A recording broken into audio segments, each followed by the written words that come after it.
राम राम दोस्तों और मेरी माताएं बहनें, आशा है कि आपके ऊपर बाबा नीम करौली जी की अपार कृपा होगी।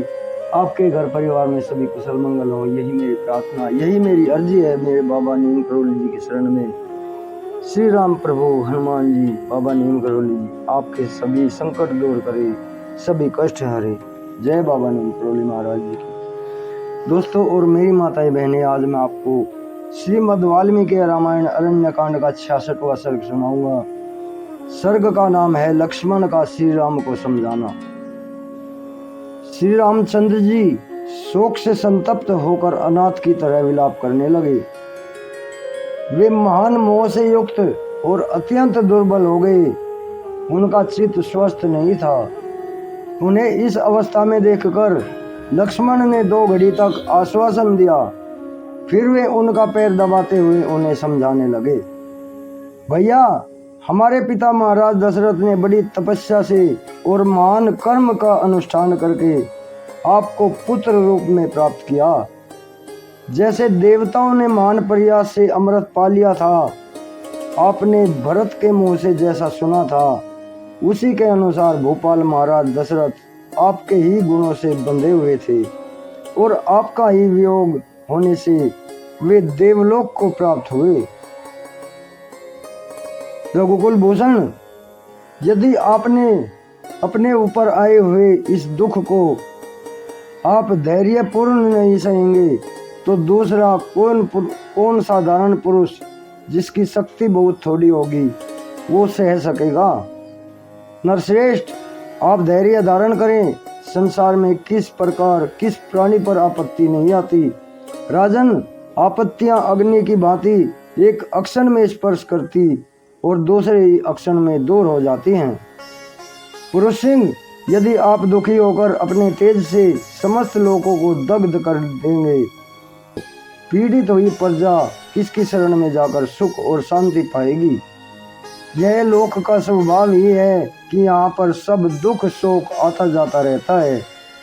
नहुषपुत्र, ययाति के इंद्र के समान लोक देवेंद्र पद को प्राप्त हुए थे, किंतु वहाँ भी अन्याय मूलक दुख उनका स्पर्श किए बिना नहीं रहा। हमारे पिता के पुरोहित जो महर्षि वशिष्ठ जी हैं, उन्हें एक ही दिन में 100 पुत्र प्राप्त हुए थे और फिर एक ही दिन में वे सब के सब विश्वामित्र के हाथ से मारे गए। कौशलेश्वर, यह जो विश्व वंदिता जगन्न माता पृथ्वी है, इसका भी हिलना डुलना देखा जाता है। जो धर्म के प्रवर्तक और संसार के नेत्र हैं, जिनके आधार पर ही सारा जगत टिका हुआ है, वे महाबली सूर्य और चंद्रमा भी राहु के द्वारा ग्रहण को प्राप्त होते हैं। पुरुष प्रवर बड़े बड़े भूत और देवता भी देव प्रारब्ध कर्म की अधीनता से मुक्त नहीं हो पाते। फिर समस्त देहधारी प्राणियों के लिए तो यह कहना ही क्या। नरश्रेष्ठ, इंद्र आदि देवताओं को भी नीति और अनीति के कारण सुख और दुख की प्राप्ति होती सुनी गई है, इसलिए आपको शोक नहीं करना चाहिए।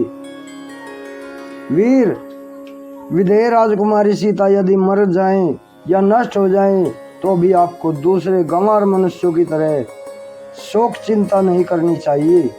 श्री राम, आप जैसे सर्वज्ञ पुरुष बड़ी से बड़ी विपत्ति आने पर भी कभी शोक नहीं करते हैं। वे निर्वेद खेद रहित हो अपनी विचार शक्ति को नष्ट नहीं होने देते।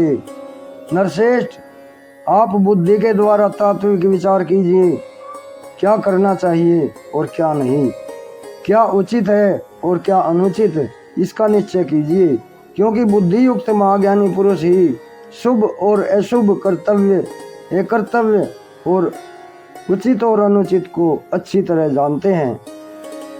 जिनके गुण दोष देखे या जाने नहीं गए तथा जो अध्रुव हैं, फल देकर नष्ट हो जाने वाले हैं, ऐसे कर्मों का शुभ अशुभ फल उन्हें आचरण में लाए बिना नहीं प्राप्त होता है।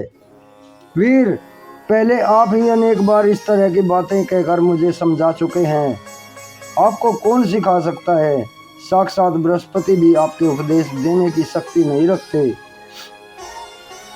साक्षात बृहस्पति भी आपको उपदेश देने की शक्ति नहीं रखते हैं। महाप्राज्ञ देवताओं के लिए भी आपकी बुद्धि का पता पाना कठिन है। इस समय शोक के कारण आपका ज्ञान सोया खोया सा जान पड़ता है। इसलिए मैं तुम्हें जगा रहा हूँ, मैं आपको ज्ञान को जगा रहा हूँ। श्री राम आपके देवोचित तथा मनावोचित पराक्रम को देखकर उसका अवसर के अनुरूप उपयोग करते हुए आप शत्रुओं के वध का प्रयत्न करें। पुरुष प्रवर समस्त संसार का विनाश करने के लिए आपको क्या लाभ होगा? समस्त संसार का विनाश करने से आपको क्या लाभ होगा? उस पापी शत्रु का पता लगाकर उसी को उखाड़ फेंकने का प्रयत्न करना चाहिए। इस प्रकार श्री वाल्मीकि निर्मित आस रामायण आदि काव्य के अरण्य कांड में 66वां सर्ग पूर्ण हुआ। जय श्री राम, जय बाबा नीम करोली महाराज जी, जय हनुमान जी। दोस्तों और मेरी माताएं बहनें, ये श्रीमद् वाल्मीकि रामायण अरण्य कांड का 66वां सर्ग पूर्ण हुआ है। कल मैं आपको इसका 67वां सर्ग सुनाऊंगा। श्री राम और लक्ष्मण की पक्षीराज जटायु से भेंट और श्री राम का उन्हें गले से लगाकर रोना। अभी आज्ञा लेता हूँ, कल फिर आपसे मिलूंगा। श्री राम प्रभु की महिमा सुनाऊंगा। जय राम जी।